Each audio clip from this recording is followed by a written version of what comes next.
Hello, welcome to another edition of After the Whistle. We are officially in October. It's starting to get a little chilly out there. It's a little bit chilly out there, but we're here. I'm here. Todd's here. Got another day, another dollar. Yep. Bad Bunny's performing at the Super Bowl. And then I saw the funniest tweet from last year's Super Bowl. Some dude said, I hope, this was like legit after they announced Kendrick Lamar. He said, he tweeted out, I hope they have Bad Bunny performing. He does all the songs in Spanish so people could really lose their mind. And I started dying because I don't know why they so mad. I'm just saying, the world we live in, I just don't understand what's going on. Yeah, I don't know. You got this clown, the orange man, whatever they want to call him, the guy that be wearing diapers and stuff. He got ice running all over the place. But then you got Bad Bunny performing at the Super Bowl.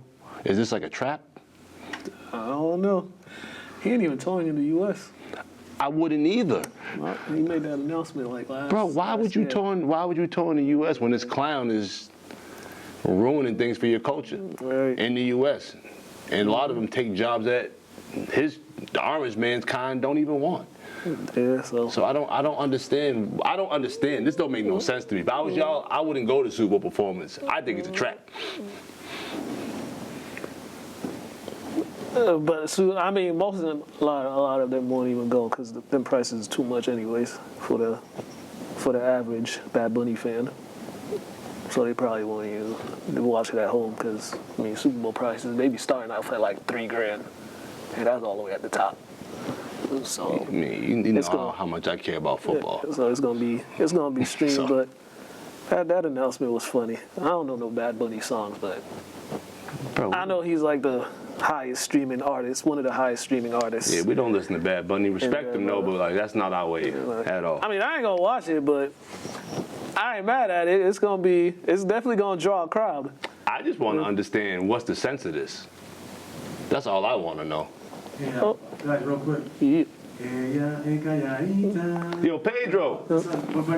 Pedro, how do you feel about this? Because, like I said, they got ice running around the country, and then they're going to have Bad Bunny perform at the Super Bowl? I think that that was Jay-Z's decision to put him on, because remember, he's the guy that he's the liaison of the NFL to get all these artists. So keep that in mind. Yeah, but you know they only give that man so much power.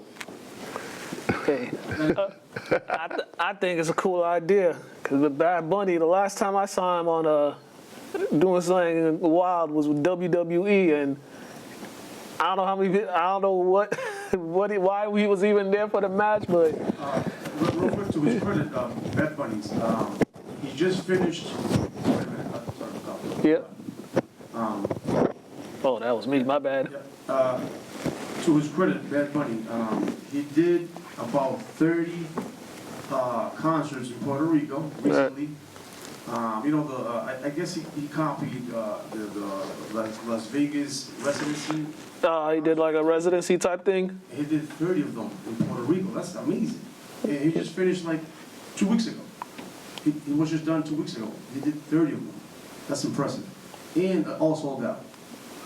Yeah, I mean, the last time he was out here, it was like a zoo. Every time he came out here, it was like a zoo, so. And that's not his first time at the Super Bowl. I don't know if you remember, J-Lo and Shakira performed. They brought him in and J Balvin. How many years ago was that? Was that in Miami? Miami, yes. That was like 2019? Yeah, a few years ago. Yeah. I'll be honest, that don't matter compared to the day we living in right now. So that's the whole point I think y'all are missing. But we're going to continue to move on.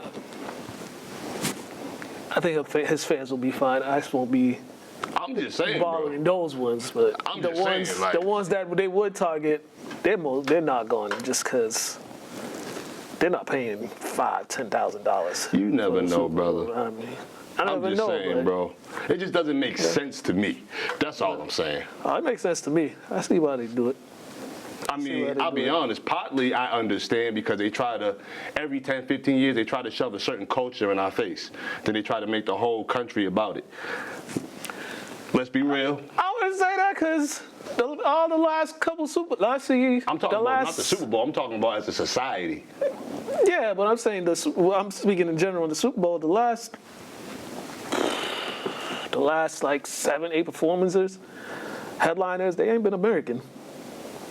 So they've been But they also expanding. haven't been targeted either. That's all I'm saying. Yeah, that's true, but That's all I'm saying, bro. It just doesn't make sense to me. That's all. it's true, but I think this is a good idea. I like it. And they ain't have nobody else that would garner that much attention. Chris Brown. They're not letting Chris Brown perform. I'm just saying, you can't say you've gotten that much attention because Chris Brown got all the attention right now in America. Yeah, but they're not letting Chris Brown. I'm just saying, bro. Yeah. Just saying. Yeah, but you know why they're not letting Chris Brown perform? I mean, you got a man in charge of the country that's the worst criminal around. Yeah, but So I'm just saying, rules shouldn't even matter at this point. they shouldn't, but they're not. Opinions and stuff shouldn't matter at this point when you're just letting the man who do what he wants. They're not letting Chris Brown.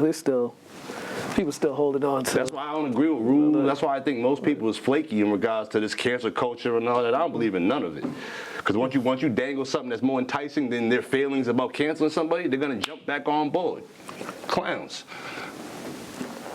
Well, on that note, the Pats got their first win of the season. No, I said first win. First home win of the season. Because their home record hasn't been really good the last couple of years.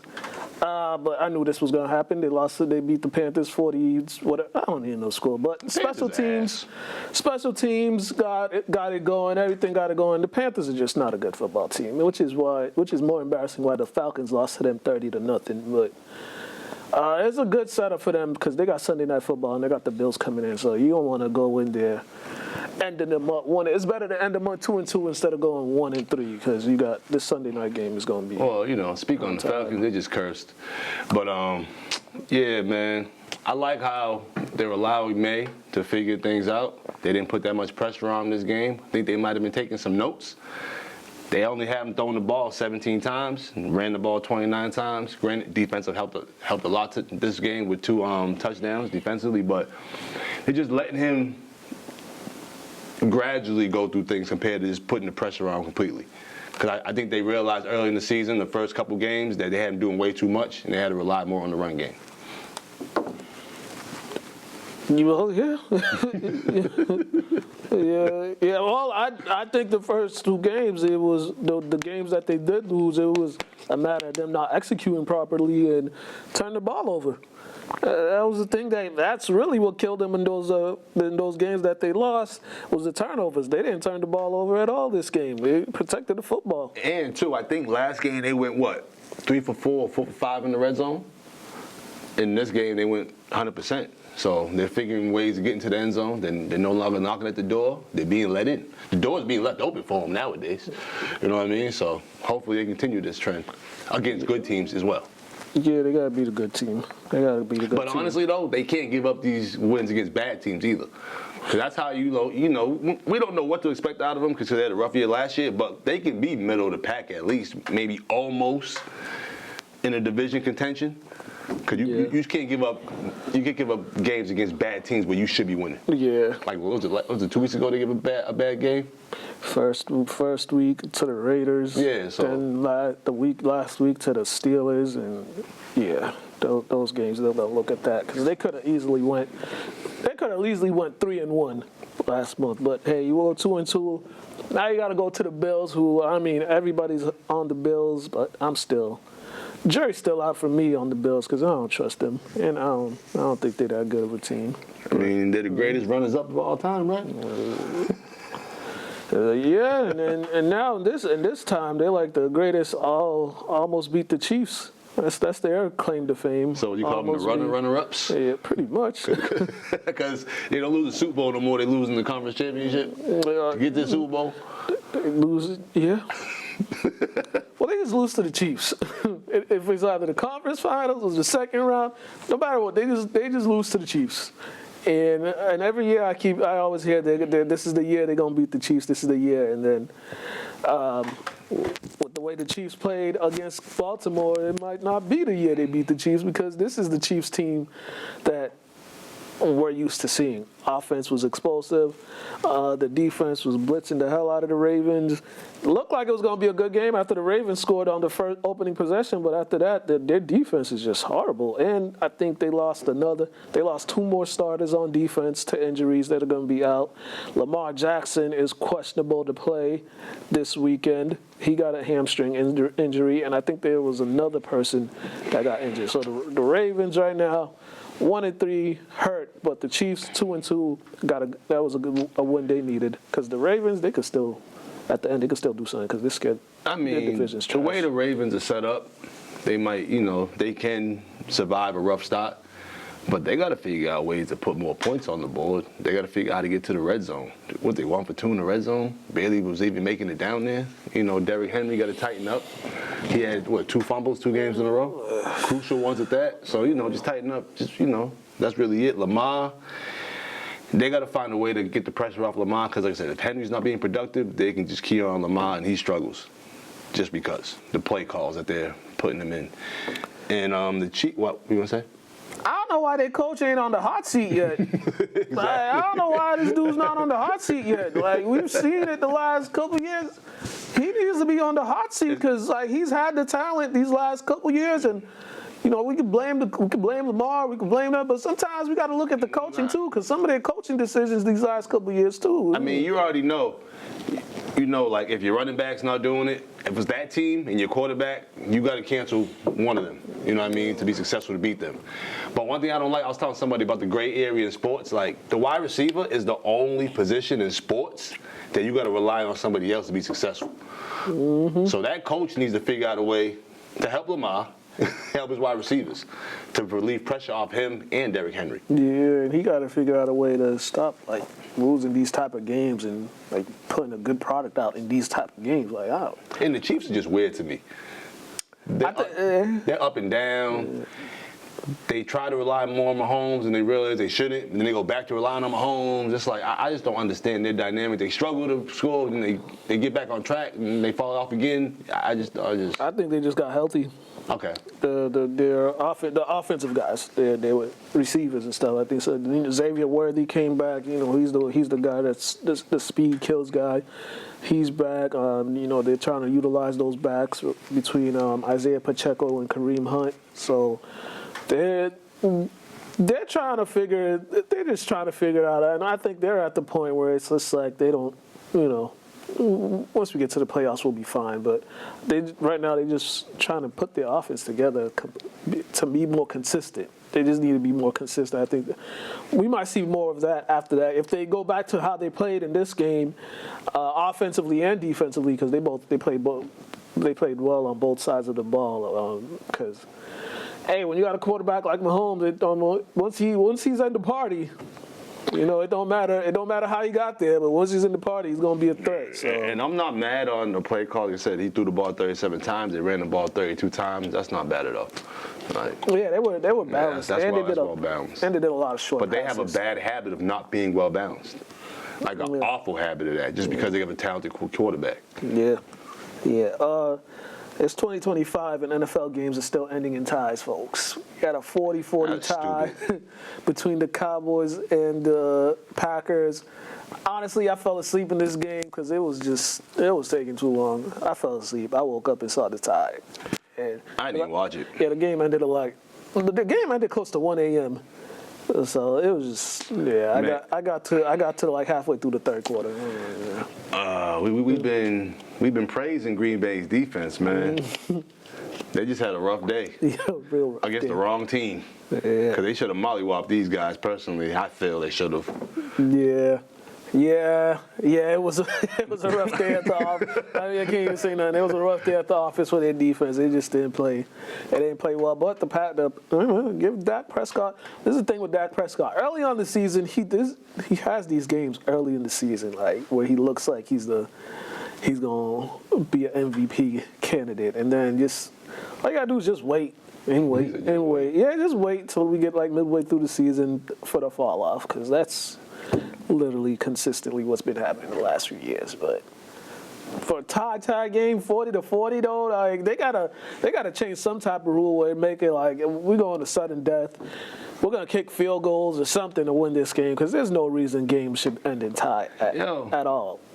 I thought you treated it like any other sport. I mean, there are some sports that still end in ties as well, but you don't go home till somebody scores. That's it. Regardless of how many fans stay in the arena, end of the day, you need this for your stats, for your records. There should be no more ties at all. Like I don't care. Just keep doing overtimes, but there's no reason why. Like somebody got to win the game. Or they should have just stuck with how the original overtime was. First team to score, however they score, wins it. Instead of trying to be all, let's give everybody a chance nonsense. It should have been like, hey, first team to score wins. Either it's a field goal or a touchdown. Whoever scores first wins. And if you don't get the ball first, tell your defense to get a stop. That makes sense to me. Yeah, but you know. But they talk about things unfair and things of this nature, and if we had a chance to score, we would have kept it, you know what I mean? But it's like, who cares about being fair? Life ain't fair, sports aren't fair. They had to bend the rules once again for the Buffalo Bills because they lost to the Chiefs in overtime, and they were complaining that they didn't get a chance to get the ball and get an opportunity to score. They bent those rules for the Buffalo Bills. Then, yeah, so... This is why I always hate the Bills. And they still can't win. Yeah, and they still can't win.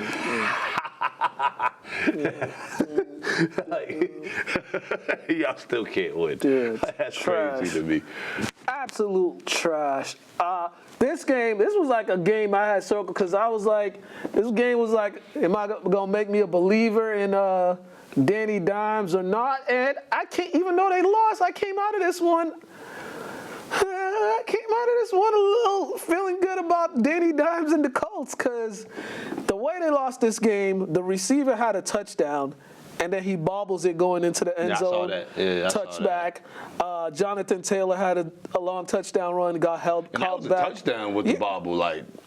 That wasn't a touchdown? Nah, because he bobbled it out there. Oh, yeah, it went out the end zone. I'm thinking about another play, I think. Yeah, and then Jonathan Taylor had a touchdown run, called back to, it was a phantom holding call, but they got that call back. So that's 14 points right there. The Dolphins game, they had a bobble catch with it. No, I think you're thinking about the college game. Yeah, that's what I'm thinking about. Yeah, that wasn't a catch.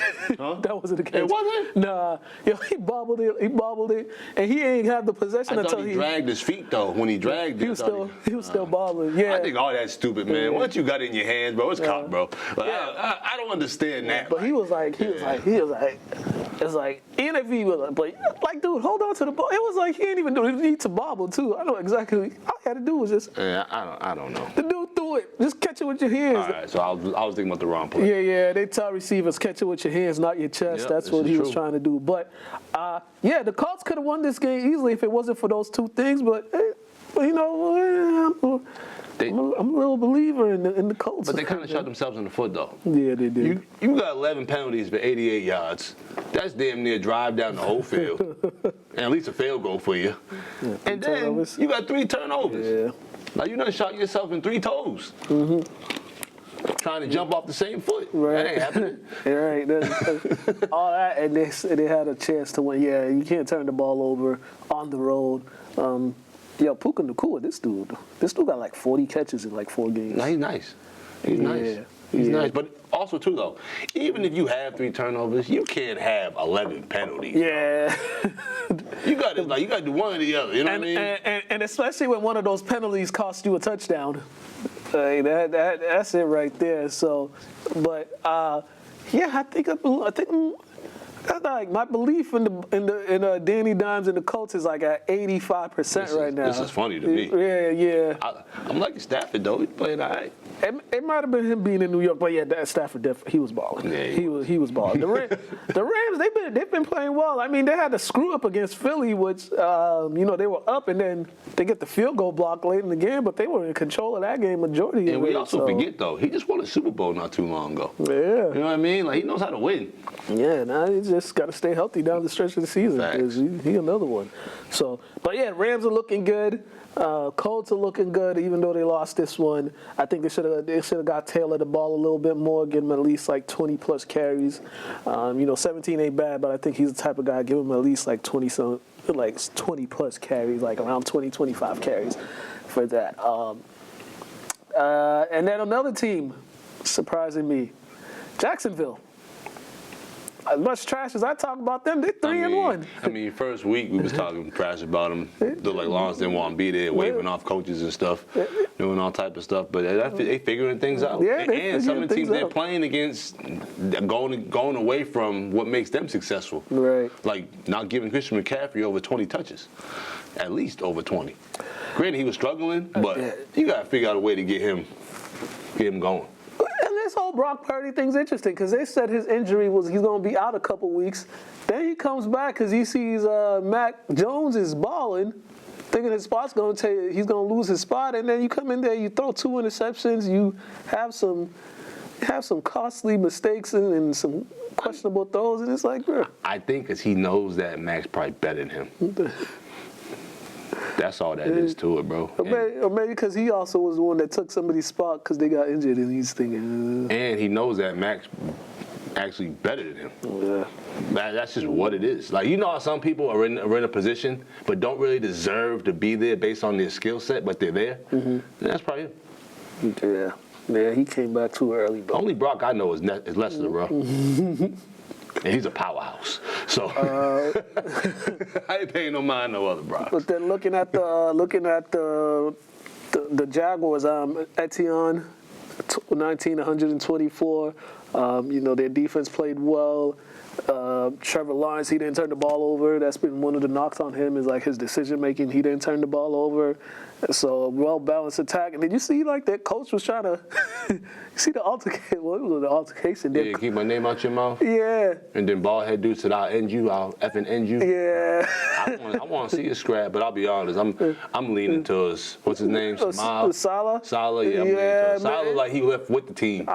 Other guys look like he's a regular coach. Well, the other dude was like, I don't think he wanted that smoke that much because he was doing the talking after he was a couple feet away. Didn't they like shake hands and say like good game and then walk away? And then he was trying to shake his hand. That's what it. Okay. Yeah, then he was like he waited till guys got in front of him and said, "Keep my name out your mouth." And them. And Salah looks like. I mean, he's I think where his family's from. He's there in the world. I think he'd be ready to fight. Like Iraq, something like that. I think, yeah. So he'd be.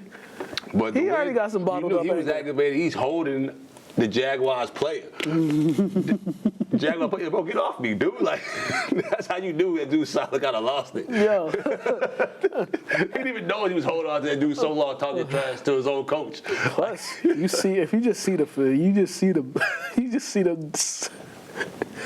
Salah and you see Cohen and you just like, I don't think this one is looks like he played, and one looked like he bet on the games.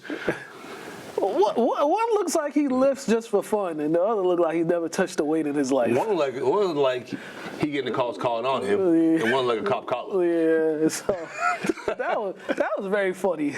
That was very funny, but question though. Like, one thing I noticed, certain athletes give certain coaches the ultimate respect just because they're in that position. But as a player, when you know your coach is like how do you respect that? How do you even play for a man like that? Not calling anybody in coaches, but just saying, well, we have some coaches that we didn't respect. You know what I mean? I've had some. My college coach, my junior, sophomore, and senior year. Yeah. So I'm just wondering, how do they, as a pro, that's crazy to me. They just be professional. That's pretty much it. Just be professional. Or you be Latrell Spiro. But even basketball's not that type of world where you got to be super masculine and football. That's the world. So when you got a coach that's kind of soft, you know what I mean, or not as tough as the rest of his team, how do you even respect that man? Them checks got to clear. Once you start disrespecting the coach, that's when them fines come.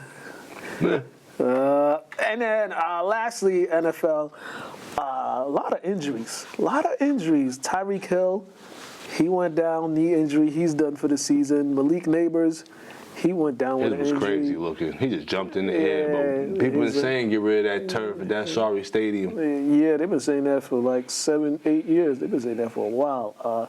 So many guys getting injured, and it's just crazy too. And it's all like the same injury, like knee injury, You know what I'm gonna ACL ask? injury and stuff like How that. many ex-NFL players are in these rooms making the decisions for these fields? That's all I want to know. Because it would aggravate me if no football players are making decisions on the field. You know what I mean? So you have no idea what that does to your body. I don't even think anybody from like the league. I think it's like because it's like A bunch of suits? Because it's like the city funds it and stuff like that. So a bunch of suits trying to tell people who actually know what's going on how their body's gonna react to something they know nothing about. Yeah. So yeah, and then I'm thinking there's only like one grass field left in the NFL, and I think that's Pittsburgh. It might be Pittsburgh and Baltimore, might be, but So you play? No, Pittsburgh, Cleveland, probably Baltimore. There's might be the only So you grass play field on grass left. damn near your whole entire life, and college, injury-free, or nothing vital or serious, and then you get to the NFL and your body just starts falling apart. They think that's okay? Yeah, and even in high school, there's only like I don't know how many in Massachusetts, but off my head, I only know one high school field, a stadium that has grass right now. This is, I don't know. Yeah, it's wild. But yeah, these injuries are these injuries are wild. They definitely. But MetLife Stadium in particular, that's the one. Yeah, that's the worst one. That's the one everybody has had something to say about that field. So I mean, geez, you might want to fix that.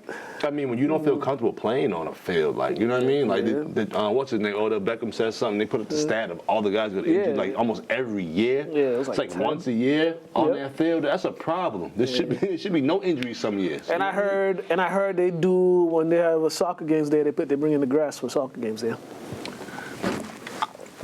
I almost walked off the show, bro. I don't know if it's that true. I don't know if it's true, but I heard. I almost walked off the show though. Like you can't be serious. Yeah, I don't know if that's 100% true, but I just feel like society is so dumb nowadays that has to be true. I just feel like it has to be.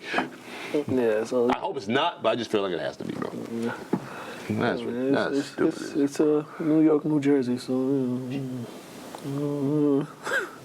they ain't that bright over there either. All right, we got a +1 interview. I wasn't joined by Joey this week because Joey had to do some stuff back in his hometown of North Attleboro.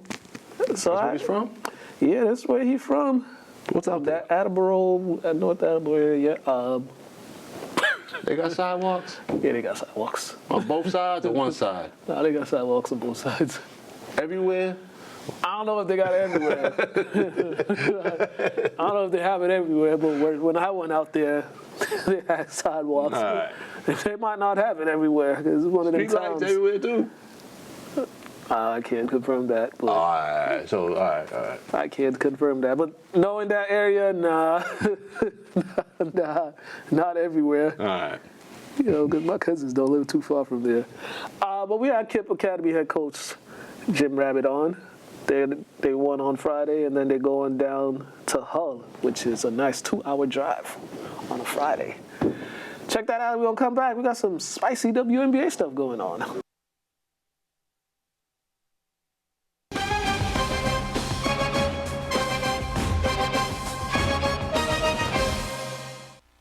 Hello and welcome to another edition of the +1 segment. I know normally Joey from the Items usually here with me, but he had an emergency he had to deal with today, so he couldn't be here. So it's just me and Coach Jim Rabbitt of Kipp Academy today. Coach, what's going on? How are you? What's up? Happy to be here, man. It's been a minute, so it was good to catch up with you. Yes, sir. You guys are coming off a tough win over a Greater Lowell. I know the injury bug has hit your team, but your guys that's been filling in roles have been, stepped up in a big way to pull out that win. Just how proud of your guys for just the resilience they've shown these last couple weeks with despite all the injuries that you guys have been facing. Yeah, this is like the first time in really in Kipp history we've been struck with the injury bug this severely this early on. In the middle of the Salem game, week 1, 5 starters go down, including our quarterback, and it was certainly a couple of weeks of adjustment. Going into St. Mary's was tough enough with a full complement, so you can imagine how that was being a quarterback and 5 guys down. But it took a couple weeks for us to get the next man up mentality. It took another loss to Manchester, but the guys who filled in those 2 weeks came to play against Greater Lowell. And that's a tough team. It's a CAC large school team. They beat us last year when we were healthy. So going up against them with the bunch of guys who are 2 or 3 weeks into their varsity careers and playing tough the entire game against them. I was really proud of our guys who stepped up in different roles, and there are many of them who were stepping up into different roles or first-time roles, and just a big win for our program to finally get off the snide and get in the win column, which is important for our playoff hopes also. Yeah, definitely. And starting off 0-3, that's not the ideal start. I know you were imagining for your team before the season started, but it seemed like there was just some stuff that just didn't go your way the first 3 games, even when you had chances to win games. But what was kind of some of the adjustments that you were able to make to coming into that game, just to alleviate some of those things that hindered you guys from pulling out the victories in the first couple games? Yeah, I think the big thing was we were just making too many mistakes, a lot of self-inflicted injuries for us, so to speak, not to be literal on that one too, but, we don't do ourselves favors when we miss assignments, right? Or we're not in the right place or we're misaligned. And I think we had a lot of that. And that's on coaching too. Like we had to hold the coaches accountable to making sure our guys were in the right spots, doing the right thing and understanding the what and the why behind it. Now, I don't think we're all the way there at the beginning of the year, even healthy. So we really honed in on technique and fundamentals and making sure we understood what we were doing and why we were doing it. And with that came some toughness because we could build the mental toughness aspect. The physical toughness got there, and you need to be physically tough to beat Greater Lowell. So that was like the progression that we took, even right after the Salem game, although it didn't seem like it against St. Mary's with that loss. But we took some strides in the right direction as far as assignments go and people understanding what they were doing. And I think the fruits of that labor paid off last week, and I'm just hoping to keep that momentum, rolling the rest of the year, coming into Holland in the bye week, where we can really, hone on some things that we have to work going into league play. I think that's just kind of like some of the guys, this is the time there where they're really getting a lot of time on varsity instead of just being getting on the field here and there. In previous years, now they're on the field a whole lot more, and they were adjusting to that and the responsibilities and that you had placed on them, and they just was trying to adjust to that aspect. I think so too. Like the speed of the game changes when you're a first-time starter or starting in a new spot.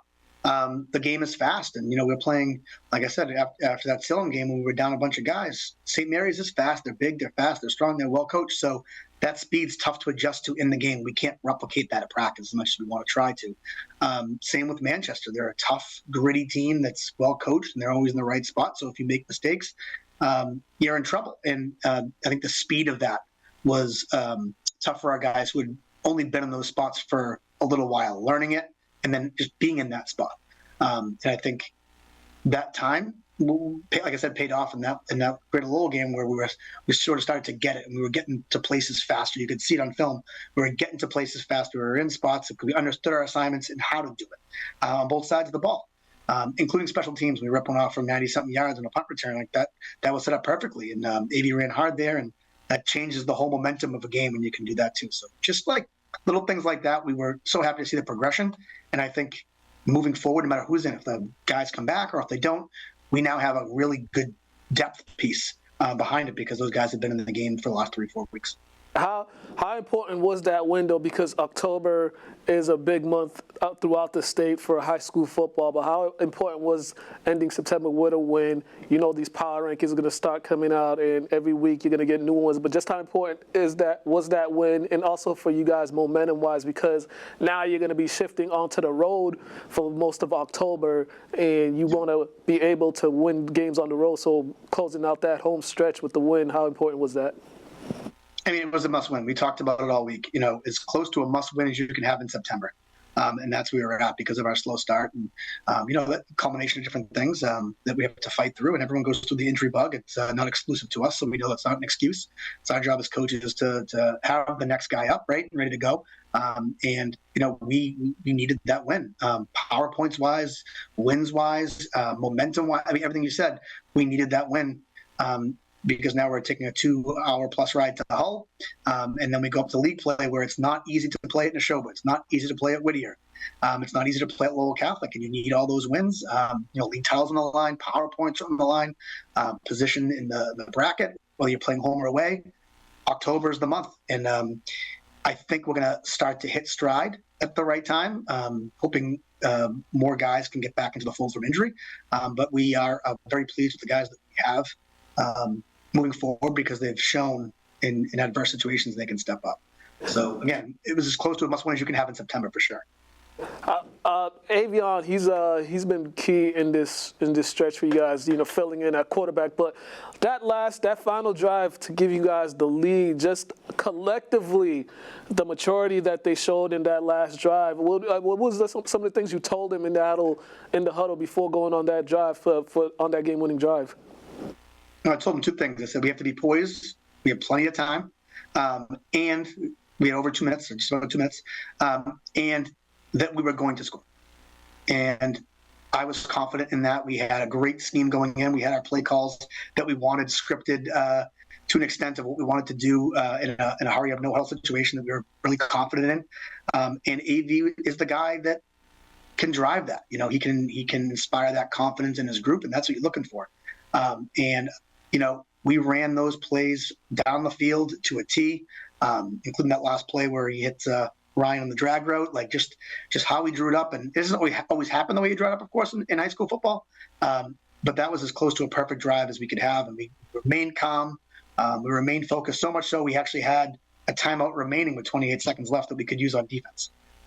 When they were in a formation we didn't like, or we were misaligned that last little drive they had at the end. So just a really important drive to show that we have matured enough that we know what we're doing. We can go fast and we can produce in a really urgent situation.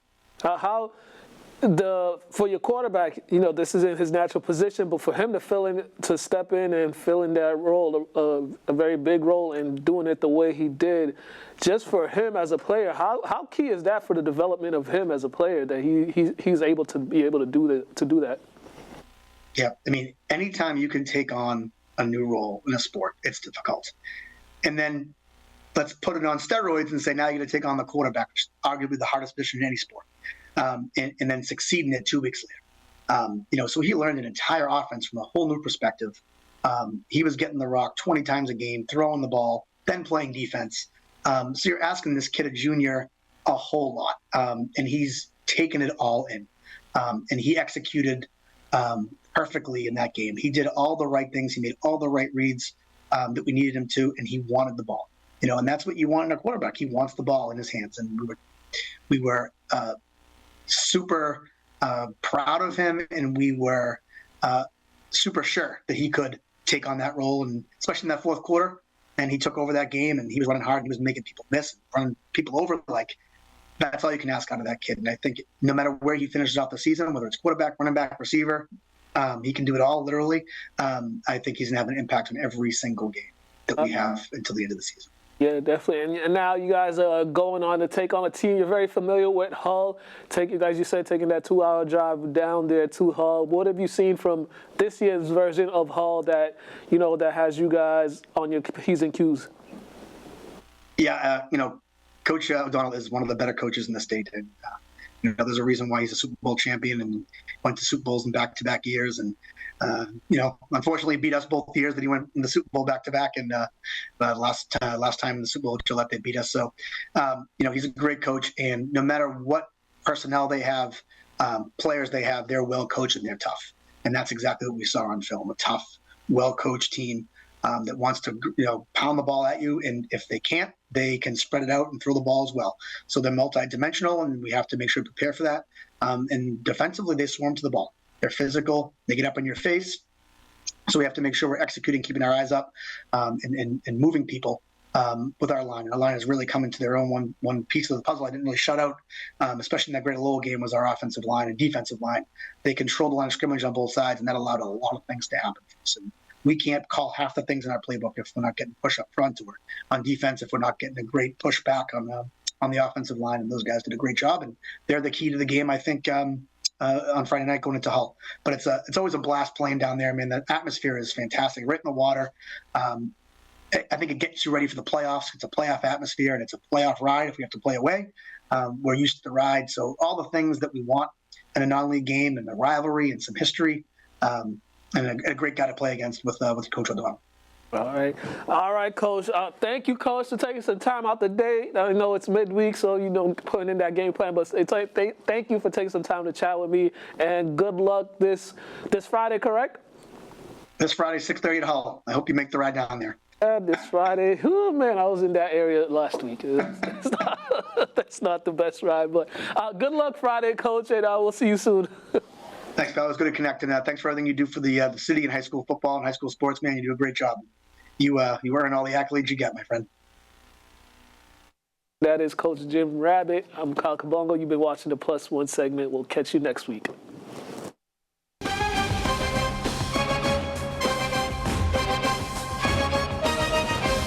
All right, we are back. All right, WNBA. We got the finals, Aces and Mercury. But first, before that, you see Nafisa and how she called out the commissioner and the nonsense they were doing. And I was like, yeah, that commission is pretty bad. Like, she's been bad. For that's her. like she's like one of the worst commissioners in all of sports. Yeah. And it's like no denying. And then her response to what Nafisa said was just like, you need to go. Slave owner mentality. You need to go. Like she gotta go. She just gotta go. Because one, you're not doing you don't do the players any favor. Nope. Two, you keep these officials that are terrible, like terrible, and you don't do nothing about it. You don't address the officiating issue, especially with gambling. How gambling is nowadays, you got to address the officiating issues. But yeah, we might have to put a mutiny on her and get her up out there. I mean, I don't really follow too much with the front offices of the WNBA, but for Nafisa to say what she had to say, and then for her response to be like that, like would she say that? Would she had that response in front of a camera? Somebody asked her that same question about Caitlin Clark and all that stuff. That's my whole thing is you're gonna stand on it, but I feel like most people run their mouth behind closed doors and will never stand on it based on what they might get taken away from them and all that. You know what I mean? Oh no, that lady, she stays saying nonsense in front of or behind the camera. But once again, she's gonna say. If she was in front of the camera, she'll probably say even more dumb things. You know what I'm gonna say? We gotta be great. They can be mediocre. So that's all I gotta say to that. So when so hopefully they realize that you gotta get somebody that actually values their players, values the business, values the whole overall idea of women's basketball. Because it trickles down to, women's college basketball, high school basketball, elementary, middle school. Right. Like. She's just a terrible owner. Sometimes when you see someone that's not good at their job, you gotta let them go. Or get them up out of there. I agree. Especially when it seems like none of the players in the league actually like her. So, hey man, you gotta get up there. Oh, there's NBA preseason tomorrow apparently. Sixers and Knicks in Abu Dhabi. Huh, I didn't know that. That's dope. Red Sox and Yankees, folks, they are playing in the wild card round. The Red Sox won it last night, 3-1. Some great pitching by the Red Sox, and this is so out of tune. I thought Aroldis Chapman was out the league, but apparently not, and he's the closer for the Red Sox. He came out last night. Bases were loaded in the bottom of the ninth inning, no outs, and he struck them out. And the Red Sox were able to escape with that win. It was So what happened with how many games in the wild card now? Did they change? If they win tonight, they go to the next round. It's like three games max. Get them bums out of there. But with this guy's name, Garrett Crockett. Or Crochet, however you say his name, he pitched 7 innings. He was on fire from the mound. He was on fire. Man. That's always been our issue. So hopefully we can solve that problem. Right. And if you can get the Yankees out there early, you know what I mean? Let's do that. Yeah, get them up out of there. So they got a chance to close it out tonight at Fenway. It's actually at home tonight, so Fenway's gonna be rocking tonight. Yeah, get them out of there. And he's Yankees fan. All right. right, some college football updates from over the weekend. Penn State, they had their whiteout, their annual whiteout, and every time they have this whiteout, they lose, and they lost again. Now, question: how long they been losing? Because didn't they do this whiteout with Larry Johnson and all them too back? Yeah, they went back then too. They probably did, but He was nasty. But these last couple years, whenever I've seen the whiteout games, they lose.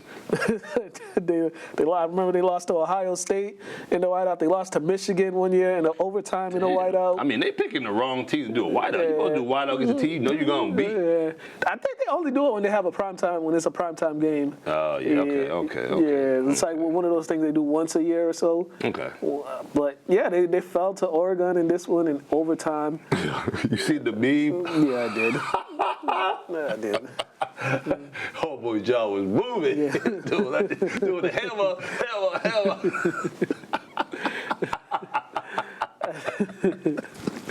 And then this game that I was actually watching, I had to turn it off after Georgia and Alabama. I turned this game off when I seen on 4th and 1. It was like 13 minutes left in the game.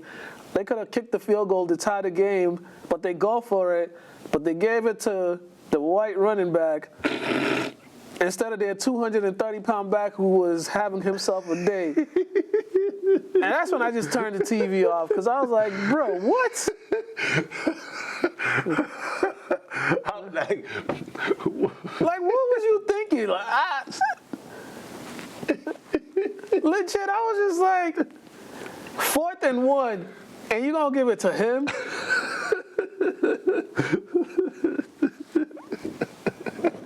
Yo. the way you said that though, because some people might not understand what you mean by that, but it's just like, look at all the running backs in history, man. Like there aren't that many that are brothers. You gotta. And then he talking about like, he ain't just talking about race. He's talking about the whole physical makeup of the player. Like, Bruh, you got a 5'11", 225-pound back that was just, he was having himself a game. And then you give it, what is his name? hey, you better hope he ain't a Bruce Pearl. Acting like he like you, and then all of a sudden you start finding out who his allegiance is lined with. His name is Gunner. His first name's Gunner. Ain't no way I'm giving the ball on 4th and 1 to a guy named Gunner.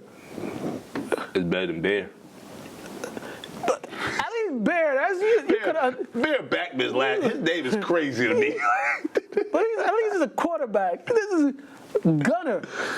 He gave it to Gunner on 4th and 1. Now, Mook, let's not be insulting people's names now. You know, I'm like, not. He was named by 2 adults. So, but I named my kid Gunner. Like that's just crazy to me. I'm not. But where's he from? 4th and 1. Is this the person that you want to give the ball to on 4th and 1? Hell no. No, if he's a point guard. He can play basketball, got a Stockton. Hope he ain't related to John. But no, I'm not. Hold on. He a scholarship player? He walked on. Probably a scholarship player. He a local. 6'1", 215. He got 5 touchdowns. 215 and 225. And this is 225, brother. And too, we just have certain natural athletic abilities that y'all just don't have. They say we should get extra muscle in our calf and all that stuff too. But yeah. And one of my friends, she's an alum of University of Georgia. So I text her, I'm like, 4th and 1, you giving the ball to that guy on 4th and 1? Instead of kicking it, if you I understand, you don't want to kick the field goal, you want to preserve the drive. Yeah, but why did you not give it a Chauncey ball? Fire everybody. I mean, you did say before that Georgia does not like giving black quarterbacks an opportunity. And we all know how the quarterback position is looked at. It's the number 1 position in the NFL. Maybe he was trying to give some shine to somebody who needed some. You like that? I'm sorry. I said Gunner's actually the quarterback. Gunner was not the one that ran it. This is the person that ran it on 4th and 1. Oh, hell no. He got a dope name, though. I ain't gonna lie. If I saw that name on a piece of paper, I would not think he was coming around the corner. Cash Jones? Cash Jones. So my bad, Gunner, for the disrespect. Actually, no, not my bad. You was trash at quarterback, too. He was not good that day. I still didn't name my kid Gunner, but Cash? Well, Cash Jones. I like Cash Jones, but that don't look like that's Cash Jones. 2 carries, -7 yards is what he finished with. Oh, yeah, I'm good with him. Yeah. He had no business. Yeah. So is his dad like a trustee or something? He knows somebody that knows somebody? I don't know. Is that an ex-player? Might be an alum. I mean, you know they try to cater to certain people because I need things to make sense. And y'all supposed to be in contention for a national championship every year. You got Joel out there looking crazy because y'all want to do stupid stuff. They can't beat Alabama once Every again. year we think Joel is going to come home with national championship and y'all want to do something stupid.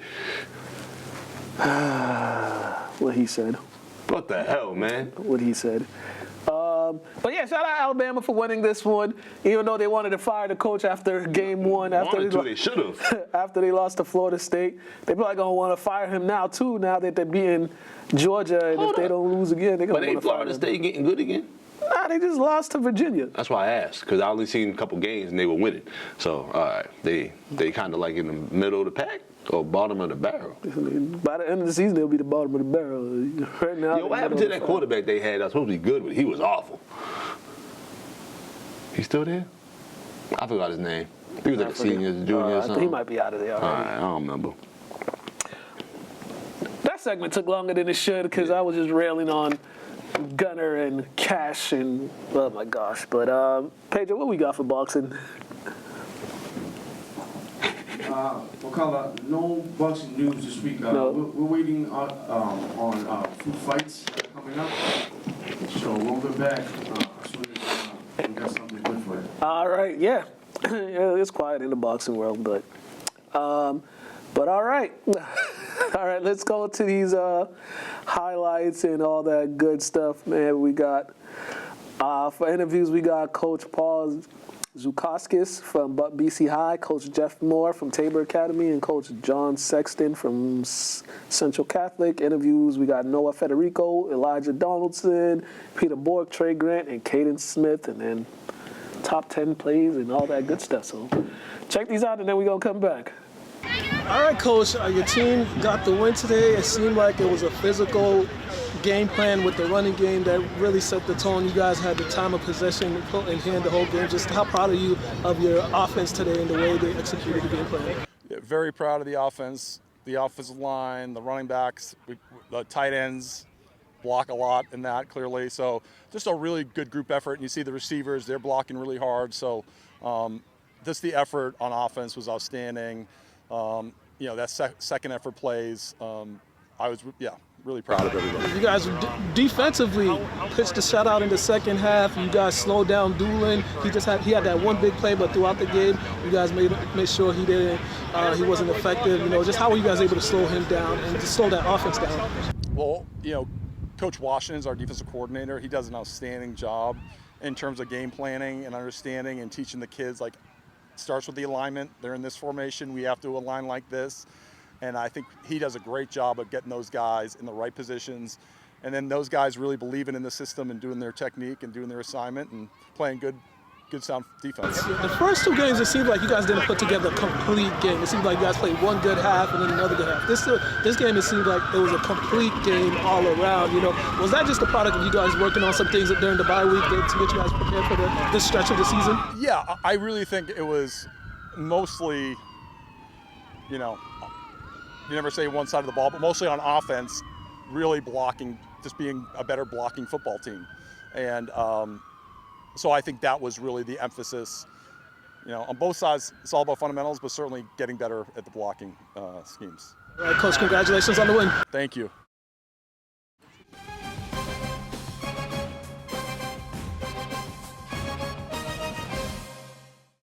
Coach, heck of a performance by your team today. Before I talk about the offense, talk about that second half defense that your team played. 20 in the first half, only allowed 6 points in the second half. How were you guys able to slow them down in that second half? Yeah, I'm going to say the first thing. We put the defense in some pretty tough situations to start the game.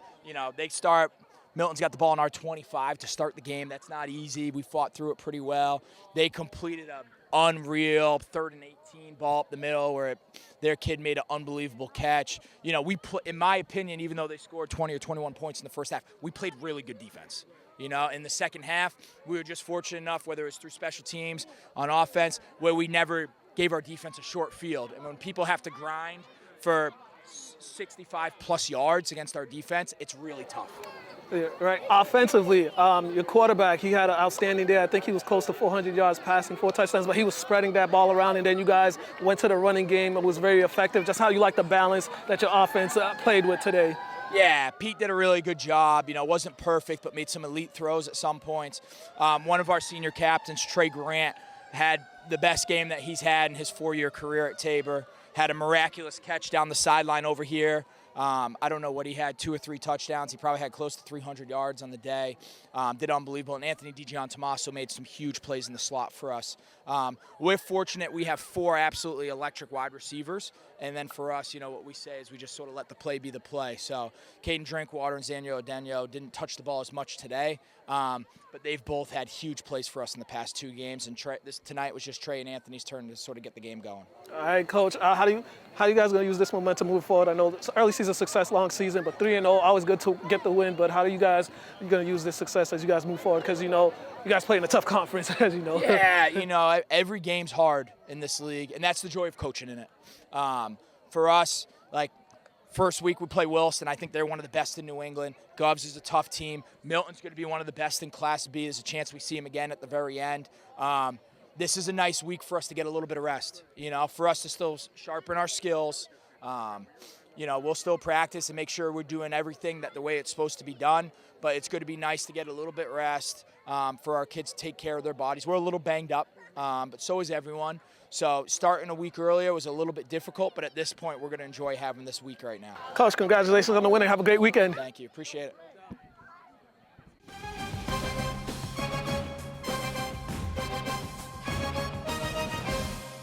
Coach, your team, this was a bounce-back game. I know you didn't like how your team performed last week. It seemed like everything that could go wrong for you guys last week went wrong, but see, most of that first half slowly, but later in that first half, you guys found the rhythm. Just how were you guys just able to stick with it when offensively things weren't going well? Yeah, it wasn't going well. In fact, I felt like we were never going to get another first down. But, you know, we like you say, we kind of struck them there at the end of the half, and then we had a better second half. This was a hard week. We had a hard week. The kids had a hard week, but they responded. Their attitudes were good all week. They worked very hard all week. And today they were rewarded for their efforts with a 1-point win. So that was really good to see. I'm happy for the kid. Definitely your defense came up in a big way a couple of times. I mean, you guys turned the ball over, but they get it right back for you. Then they have a chance to march down and take the lead for good, but you get a sack. Then a couple plays later, you get the interception. Just how key was that for them to seal the game, knowing that they weren't too pleased with their performance last week? I think it was huge. And I'm really happy for our defensive coordinator, Nick Bowes, and that group of kids and the defensive coaches. You know, St. John's went up and down the field pretty good last week. And we had a hard week. We didn't tackle well. We didn't do a lot of stuff well last week. Today was better. Wasn't perfect. I'm sure I'll watch the film and wonder what we're doing in different spots. But I'm very, very happy for that group of kids because of the way they put a lot of effort into this week, and then they played their butts off today. It was good. Does it get any easier for you? You guys have to see you celebrate tonight, but you got to turn over and prepare for the defending state champs coming in here. You went out there last year, but now this year is coming to them. Just, you know, it's October, and you know how quickly to turn around for you as a head coach. You know, to prepare for a team like that. Yeah, there's no question. And you know, and obviously next Friday is Zavarian here at home.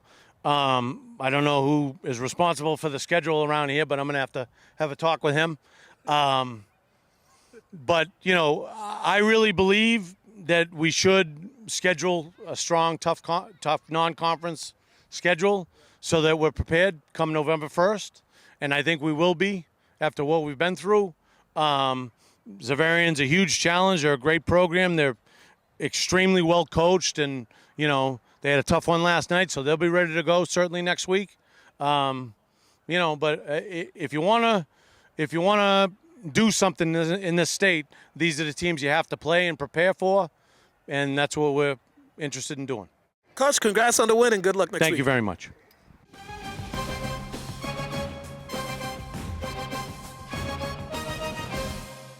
You gonna ask you the questions? Ready? Yeah.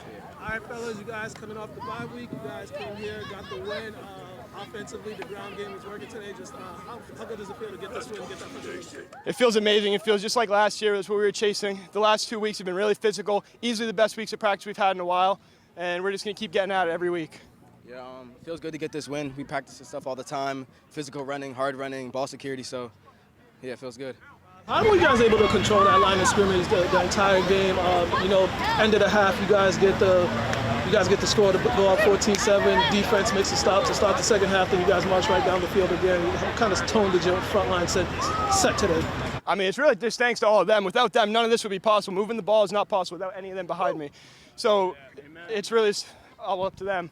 Yeah, I mean, this is what BC High does. We had the best line out here. We got best blockers out here. We block, we run, so that's what we do. What was the difference between this game and the first two games, especially on the offensive side? What did you guys do differently that you guys weren't able to do the first two games that you guys worked on during the bye week? Definitely more physical in the second half. We had to work on the second half. We played strong in the first half. We just couldn't come out in the second half, and we did that tonight, and we're going to keep working on it every week. I mean, we have the skill. It's just execution. We executed. We showed what we could really do. Lastly, talk about your defense. A shout out in the second half. How key were they today? Thanks to Coach Wash and everybody playing physical. Like I said, it's in the hitting all week in practice. We're coming downhill. We're making hits, filling gaps. Everybody's doing their assignment. 11 men to the ball, 3 and out. This is what we do. It's our defense is the heart of our team. We do this every week, so yeah. Fellas, congrats on the win. Thank you. Yeah! Hey, we love cheesesteaks. Hey!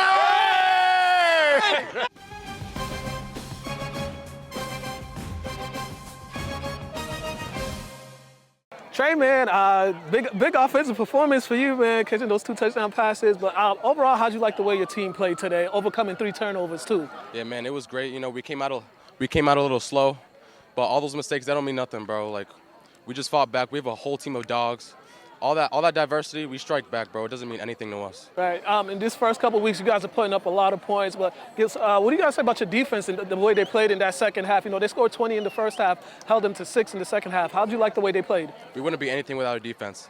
Honestly, we have so many games, where it's close that the other team's offense have a lot of chances to score, and our defense overcomes everything, and they take over the game. Really, we wouldn't be anything without them. How are you guys gonna just use this early season success momentum, carrying it to the next level? How do you guys just stay so grounded and in your approach to each game? Yes, sir. I mean, going against each other every day. We all know our strengths and weaknesses. That just makes us better. These games, it's just another point for our record. Now we're 3-0. Doesn't mean anything, though. Just next game's next game. All right. Congrats on the win, man. Thank you. I appreciate it.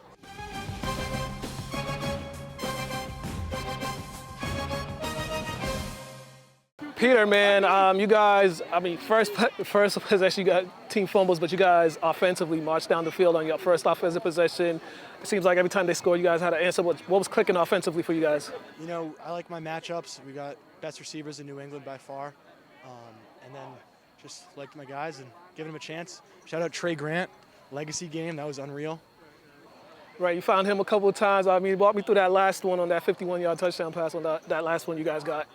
What was that? Walk me through that last touchdown pass you threw to Trey on that. So at first I didn't really like it. They kind of shading the safety over there, and the other side we had verts going, so didn't like that. So I originally thought he was going to run a comeback, and then safety bails over to the other side. So just liked my guy over there. You guys are putting up a lot of points early on in the season. Just overall, even the second half, your defense in the second half held them to 6 points. But overall, how you like this start to the season for you guys these first couple weeks? It's been good. The first game, got our feet wet with the great Wilson team, and we did good. And then Governors, we just practiced everything we need to work on. And then here we were rolling. I know I made a couple mistakes that I wanted back, but the defense, they backed me up. And then big guys up front were dominant today. All right, Peter, man, congratulations on the win. Yes, sir.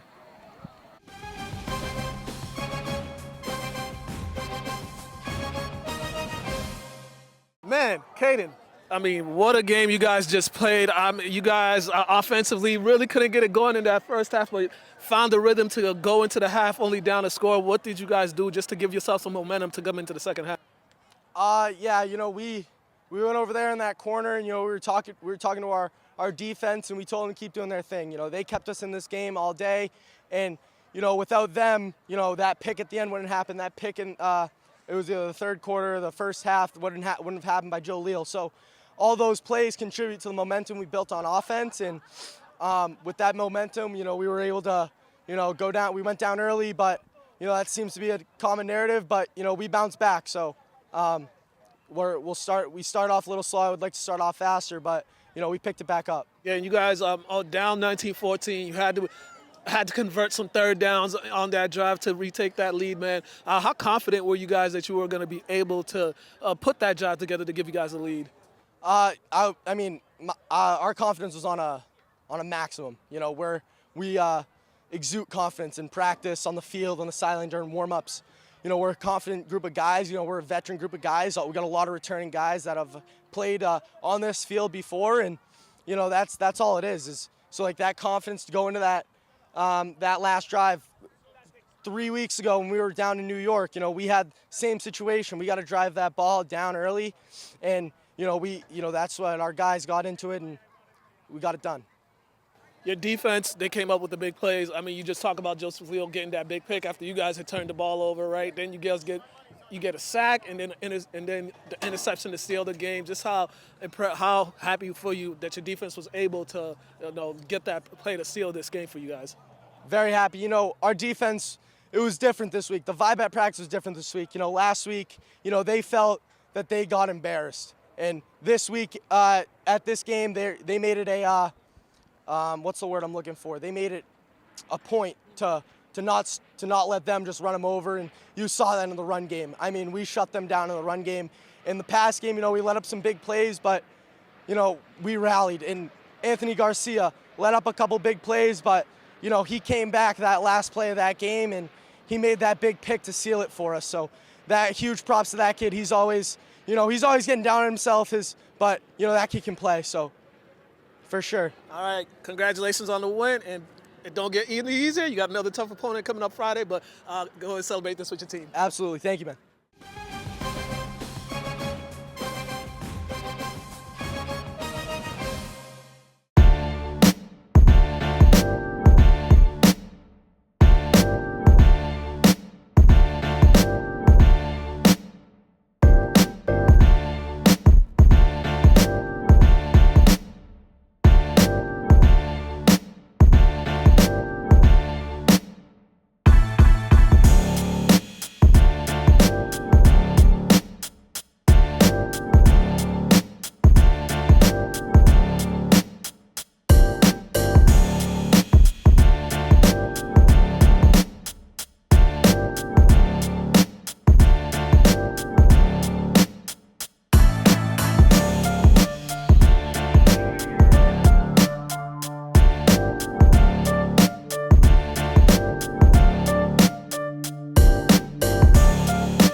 time for the top 10 plays from week 4 of the high school football season. At number 10 is Lynn English quarterback Shane Norton, who throws a short pass to Jason McDonald, and he jukes the defender, making him do the stanky leg, and he's off to the races. Touchdown Bulldogs. At number 9, it's Winchester running back Gianni DePremio, who takes the pitch and he gets the blocking and he sees the alley and then shows off the speed as he races to the end zone from 80 yards out. Winchester defeats Masco with this one. At number 8, it is Lowell running back Jason Amakangwa, who takes the carry. He breaks one tackle and then he shows off the speed as he outruns 3 defenders to the end zone from 90 yards out. Lowell would lose this one to expand. At number 7, we got ourselves some trickeration here from Bishop Fenwick. They hand it off to the back and he launches it out to the receiver, who makes the reception, and he's off to the races for Bishop Fenwick touchdown. At number 6, it is Catholic Memorial defensive back Orion Fernandez, who picks out the shoba and then he just takes it to the house for a nice touchdown. At number 5, it is Peabody's Mark Mendoka, who picks off Lynn English's Shane Noted, and he has blockers and he sees green all the way to the end zone for the pick 6 for the Tanners. At number 4, we go to Manning Field, where Greater Lowell is taking on Kipp Academy, and Greater Lowell will punt to Kipp's Avion Pena, and Pena will make him pay. He gets blocked, he hurdles a defender, then he shows off the speed on his way to the end zone for a Panthers touchdown. Kipp will win this one. At number 8, it is Wilmington's Cam Gray, who had himself a day against Arlington Catholic. Here is one of his 3 special teams touchdown. This one is on the kick return as he gets it and he just shows off the speed on his way to an 80-yard touchdown. Wilmington comes out victorious in this one. At number 2, it is Tabor Academy quarterback Peter Bork, who throws it to receiver Trey Grant, who does his best Odell Beckham impersonation with the one-hander. At number 1, we're in Rhode Island, and LaSalle receiver Antonio Bearden does his best Odell Beckham impersonation with this one-handed touchdown against St. John's Prep. The Eagles would win this one against LaSalle.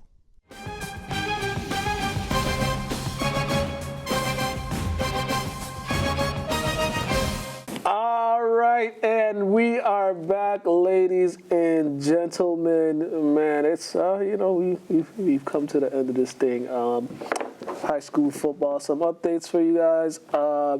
St. Mary's moved to 2-2 on the season. They lost to Bishop Feeheen 21-7 this past Friday. They are hosting Shawsheen Tech this Friday, 5 p.m. Kipp Academy, they got their first victory of the season. They won on a late one. I think 18-13 was the final score over Greater Lowell. Lynn English put up 52 points or something like that against Peabody. What? Yeah. When last time did that? It's been a while. Congrats to y'all. It's been a while. Lynn Classical still searching for their first win. They got shut out by Cathedral. Lynn Tech, they lost their first game of the season. They lost to Saugus. Tech has a bye. English is at home Friday against Revere. St. Mary's is at home against Shawsheen Tech. Lynn Classical is at home Saturday against Malden. And Kipp Academy is on the road where they are taking on Hull. So it's October. It's here, folks. We got to get up out of here. I'm tired. We got a show. I got to film later, but we'll be out. Catch me out. I might be at Manning Friday or Saturday. Don't know. I ain't gonna lie to you. I can't. I made a vow I'm not watching terrible football this year. So if I don't show up to your game, it's not my fault. Whose fault is it? The product on the field. Well, you told me you ain't showing up anyway, so yeah. Just be honest with him, bro. Just be real, bro. Told you I showed up to a game. I ain't gonna say it. Happy Independence Day to all my Nigerian folks. Today's their Independence Day, so happy Independence Day to all of y'all. I mean, his birthday's on Tuesday, but happy early birthday to my little guy Caleb. He's gonna turn 8 on Tuesday. Happy birthday to my cousin Clarice. Her birthday today. And That's dope. That's dope. Yeah. And then we'll catch y'all. Peace out. I'm hungry.